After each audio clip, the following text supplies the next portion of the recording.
Bonsoir à tous et bienvenue dans ce journal. La Commission économique des États de l'Afrique de l'Ouest, CEDEAO, s'active dans le rapprochement des populations. L'idée vise à mieux renforcer l'intégration et briser ainsi les barrières entre les États membres de cette institution. Poursuite de la révision de liste électorale engagée par la CENI à l'intérieur du pays, l'événement a donné lieu à des séances de sensibilisation des différents acteurs sociaux de la région pour la réussite de cette opération. Et puis culture, l'artiste Takana Zion, vous le connaissez, c'est un reggaeman guinéen. Il vient de signer un contrat de 140 millions de francs guinéens pour un spectacle à Conakry. C'est certes le plus grand contrat pour un spectacle dans le monde musical guinéen. C'est tout pour les titres. Dans quelques instants, les détails. Bonsoir, le gouvernement guinéen et la commission de la CEDEAO vient de procéder au lancement d'un atelier national sur la coopération transfrontalière. Objectif, favoriser le rapprochement des populations au niveau de ces différents États. Explication, Hadja Ramatoulaye Touré. Transformer l'Afrique de l'Ouest en une région sans frontières, c'est l'idée qui a réuni un nombre important de délégations venues des pays membres de la CEDEAO autour d'une table à Conakry. Durant 2 jours, les experts de la commission de cette institution et les participants ont échangé sur le concept de la coopération transfrontalière. Cet atelier revêt à nos yeux une profonde signification, dans la mesure où il s'inscrit dans le processus d'accélération de l'intégration au sein de la CEDEAO, notamment par le rapprochement des populations. Nous nous souvenons bien qu'en 2007, les chefs d'État et de gouvernement de la CEDEAO ont adopté une vision stratégique destinée à transformer l'Afrique de l'Ouest en une région sans frontières, avec un plan stratégique dont le but est de passer d'une CEDEAO des États à une CEDEAO par les populations, garantissant ainsi, avant l'an 2020, une CEDEAO des peuples.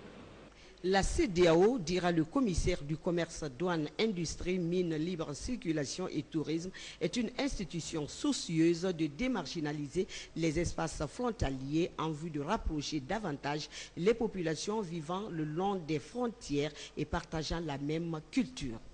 Il s'agit de mettre à profit cette solidarité naturelle existante dans les zones frontalières pour développer des projets concrets et conjoints, réalisables à court terme, avec pour but de promouvoir la paix, la sécurité et la stabilité.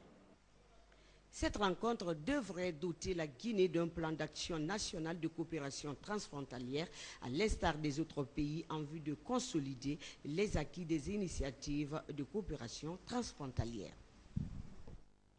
Le Fonds des Nations Unies pour les populations s'active aux côtés des structures sanitaires du pays. Récemment, la représentante de cette institution a sonné les préfectures de l'Abbé, Pita et l'Elouma pour évaluer la situation sanitaire des hôpitaux dans la région et apporter ainsi un appui nécessaire aux populations vivant dans ces localités. Explication, Falilou Diallo. La CR2 de Parawol a été la première étape de la tournée de la nouvelle représentante de l'UNFPA dans la région de l'Abbé. Une CRD dont le centre de santé a été entièrement rénové et équipé par cette institution. Toujours à l'Elouma, la mission s'est rendue à l'hôpital préfectoral et au centre de santé de Tianguelbouri.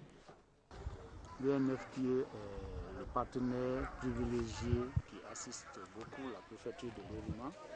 Et je vais vous dire que c'est grâce à ces différents appuis qu'aujourd'hui nous avons eu à changer réellement la physionomie des résultats obtenus au niveau des structures de santé.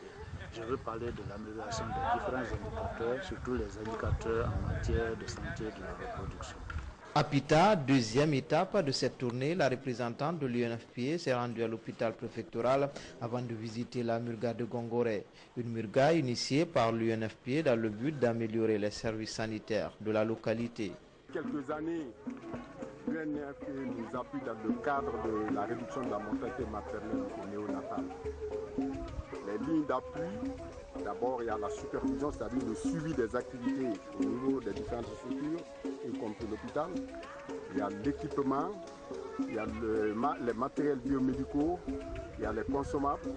Et au niveau de l'hôpital préfectoral, il y a les kits pour la prise en charge de ces aliens et la formation.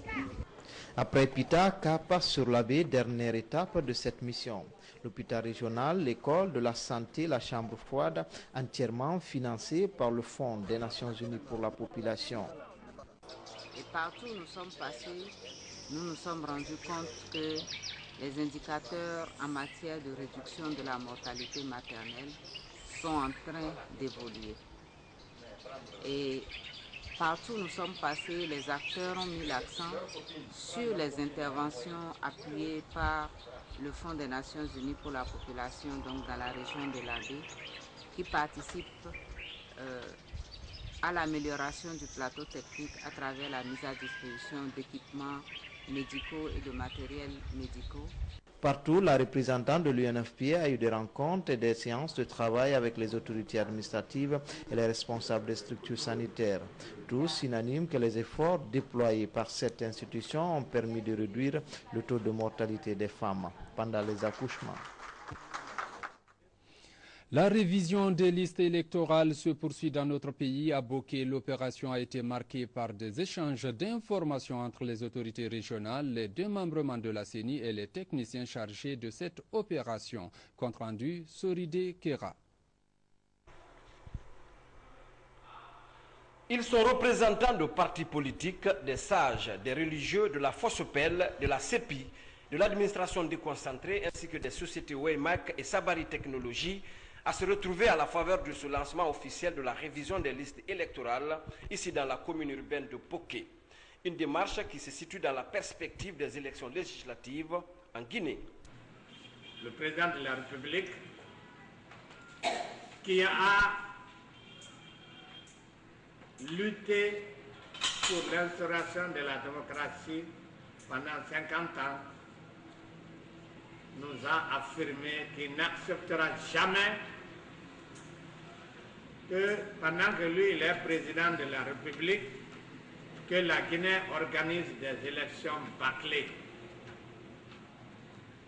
Et c'est pour cela qu'il a demandé à la CENI de rencontrer tous les acteurs impliqués dans le processus électoral pour prendre en compte les préoccupations des uns et des autres.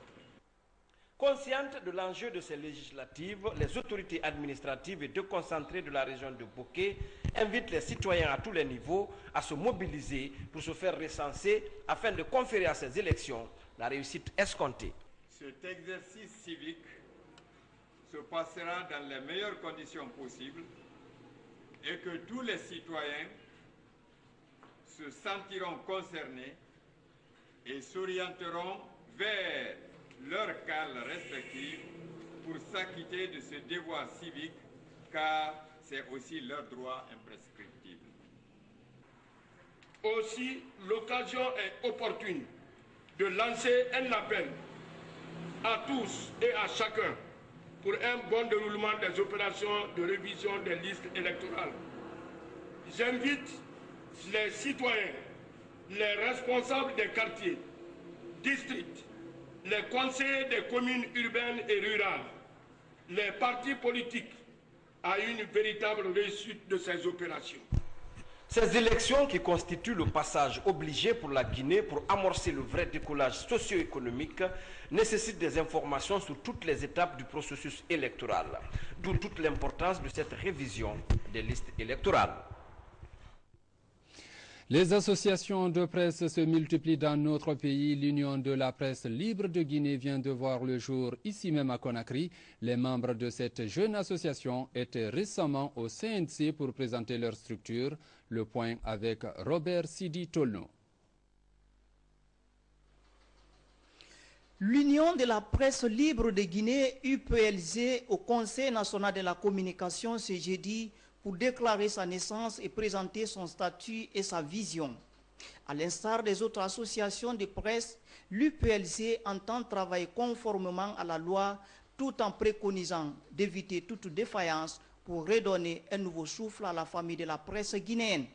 L'Union de la presse libre de Guinée est venue rendre visite au Conseil national de la communication, d'une part, et puis pour une prise de contact et se présenter l'Union et remettre nos documents officiels, nos statuts et règlements intérieurs à l'institution.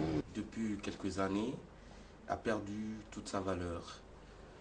Nous sommes au regret de constater que notre milieu est pollué par un manque de professionnalisme accru. C'est dommage que certains de nos confrères se laissent manipuler, diffusent des informations partiales, encouragent la haine et l'ethnocentrisme. Cela est vraiment une négation qui affecte le processus de développement de notre pays. Heureuse de cet élargissement, Martine Condé a salué la démarche avant de revenir sur les attentes de son institution vis-à-vis des associations de presse. Elle a ensuite réaffirmé sa volonté à accompagner cette initiative tout en prodiguant d'utiles conseils. Il ne s'agit pas de créer un journal et se dire patron de presse.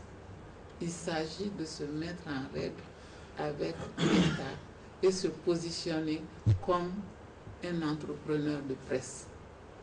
Cette liberté ne doit pas nuire à la liberté des autres.